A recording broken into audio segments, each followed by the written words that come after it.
안녕하세요. 원더케이저 카약 7입니다. 오늘 가져온 것은 LG Q7이에요. 사실 뭐 요거는 가격이 어느 정도 했었죠. 50만 원 정도 해가지고 중저가라고 하기에는 조금 애매한 물건이었는데 제가 정신이 없어가지고 못하고 있는 동안 가격이 떨어졌어요. 출고가가 떨어져가지고 41만 9,100원이죠. Q7 플러스도 있는데 걔는 램과 스토리지가 2배고 뒷면 카메라가 16메가픽셀로 올라가고 하이파이 쿼드 DAC 그렇게 추가된 물건이에요. 일단 보도록 합시다. 패키징은 이렇게 생겼고요. LG의 이제 단말기들은 다 비슷비슷하죠. 패키징들이. 이렇게 생겼고 융이 들어가 있네요. 융은 구형 융이네요. 아닌데? 새거 같은데? 이거 새거다. 약간 빳빳한 게 굉장히 품질이 좋은 LG의 융입니다. 네, 그렇습니다. 뭐 융성애자 이런 별명 붙이지 마세요. 그런 거 아닙니다. 자, 이렇게 있고 LG Q7이라고 되어 있고 5.5인치 FHD 플러스 풀비전 18:9 비율의 디스플레이라는 거죠. 3기가 램, 32기가 스토리지, IP68 방수 방진까지 되는 그런 거예요. 뭐 요거를 열면서 조금 더 설명을 하자면 사실은 처음 나올 때 출고가가 50만 원 가까이 해가지고 스냅드래곤 450을 넣고 3기가 램에 32기가 스토리지가 50만 원이라니 참 황당무계하구나. Q6에 견줄 만한 황당한 단말기구나라고 생각을 했는데 삼성이 갤럭시 A6를 출시한 걸 보니까 별로 황당하지가 않아요. 갑자기 가성비가 좋아 보여. 가성비가 좋다고는 못하겠지만 여하튼 이 가격대에 방수방진되고 이런 걸 보니까 뭐 스냅드래곤 450만 참으면은 나쁘지 않아 보인다는 느낌이 들어요. 간단 사용 설명서가 이렇게 있고 이어폰은 보나마나 뭐 별로 품질이 좋지 않은 것이 들어있을 것 같습니다.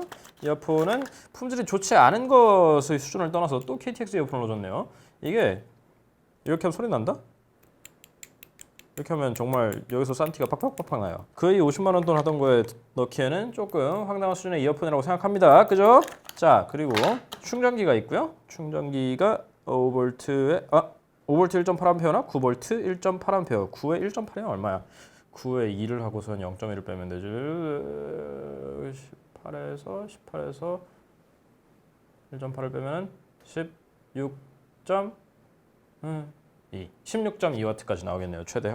여하튼 퀵처지가 지원이 되고요. 그거는 얘가 퀵처지 3.0까지 지원이 되기 때문입니다. 색깔을 안 맞춘 게 조금 거슬리긴 하는데 뭐 프리미엄 단말이 아니니까 그냥 그러려니 합시다. 여기에 타입C 케이블이 있고요. 타입C 케이블 있고 그 정도. 뭐 별로 든 건 없네요. 근데 이런 거를 별로 지적하고 싶지 않은데 이렇게 쏙쏙 빠지는 거는 뭐 분리수거를 잘하라는 뜻인지 모르겠지만 박스에 고급스러운 거는 좀 거리가 멀어지는 겁니다. 뭐 중국제 샤오미도 이러지는 않습니다. 이런 거 좀 신경을 써주면 좋지 않을까 해요. 단말기를 봅시다. 단말기를 보면은 이렇게 생겼고요. 이렇게 생겼고 전화를 키면서 설명을 할게요. 아까 말씀드린 대로 5.5인치 FHD 플러스 디스플레이 패널 IPS고요. 전면 카메라가 있고 리시버 각종 센서들 밑에 버튼 없고 그 아래쪽에 소프트키로 들어가 있고요. 오른쪽에는 전원키가 있고요. 위에는 2차 마이크, 노이즈 캔슬링용 2차 마이크.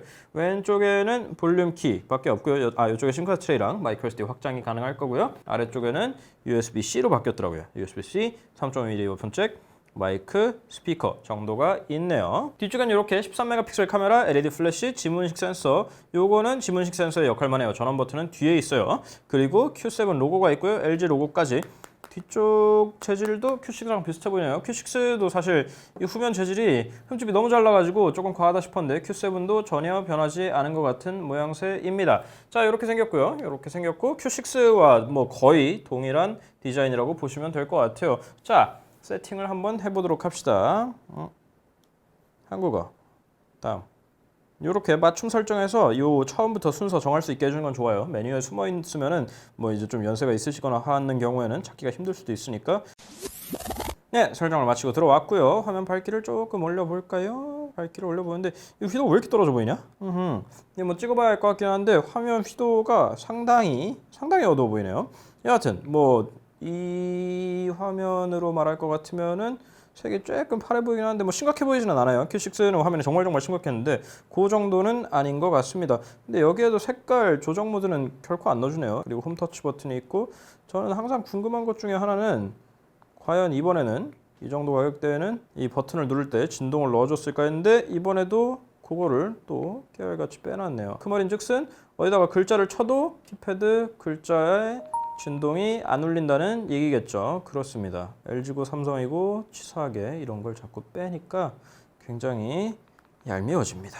인터페이스는 이렇게 생겼고요. LG가 항상 밀고 있는 요 아이콘 쭉 깔아놓는 방식이죠. 요거 앱 서랍 버튼으로 해가지고 숨겨놓는 게 더 편하시면 그걸로 얼마든지 바꾸실 수도 있고요. 기계 자체는 뭐 그냥 평범 그지로 소이다 해 보여요. 뭐 딱히 뭐 눈에 띄는 것도 없고 특별해 보이는 것도 없고 사실 중급기에서 적당한 가격에 뭔가 튀는 게 없으면 제일 좋은 겁니다. 그런 의미에서 첫인상이 아쉬운 것은 없어 보여요. 아까 말씀드렸다시피 얘는 IP68 방수 방진이 되잖아요. 거기다 밀스펙 인증도 받았더라고요. 그래가지고 뭐 일반적인 폰들보다는 튼튼할 테니까 2.5D 글라스가 들어갔구나. Q6 같은 경우에는 여기 모서리 처리를 보면 빛을 조금 비춰가지고 보면 Q6는 여기 2.5D가 안 들어가 있었는데 이렇게 그냥 평평하게 깎여 있었죠. 그런데 Q7은 여기 2.5D가 들어가 있네요. 이런 것들 조금 고급감이 늘어났네요. 뭐 실제로 이게 카메라가 어떤지 배터리가 얼마나 가는지 스냅드래곤 450이 사실 그렇게 느린 칩셋은 아니거든요. 최적화만 잘하면 충분히 쓸만한 칩셋이에요. 여하튼 실제로 어떤지는 제가 써보고 말씀드리도록 하겠습니다. LG Q7이었고요. Q8208도 새로 나왔는데 걔는 사실은 Q7 스타일러스의 이름이 바뀐 거죠. Q8이랑은 아무런 관계가 없는데 삼성만큼 LG도 이름 막 갖다 붙이는 거에 맛이 들린 것 같아요. 한동안 나아지는 것 같더니 다시 원점으로 복귀했죠. 여하튼 오늘따라 이상한 얘기가 기네요. Q7이었고요. 다음 시간에 리뷰로 찾아뵙도록 하겠습니다. 혹시라도 궁금한 점 있으시면 댓글 남겨주시고 저희 인스타그램, 페이스북, 트위터, 구글 플러스 그리고 네이버 TV에서 만나는 거 잊지 마세요. 다음 시간에 또 봬요.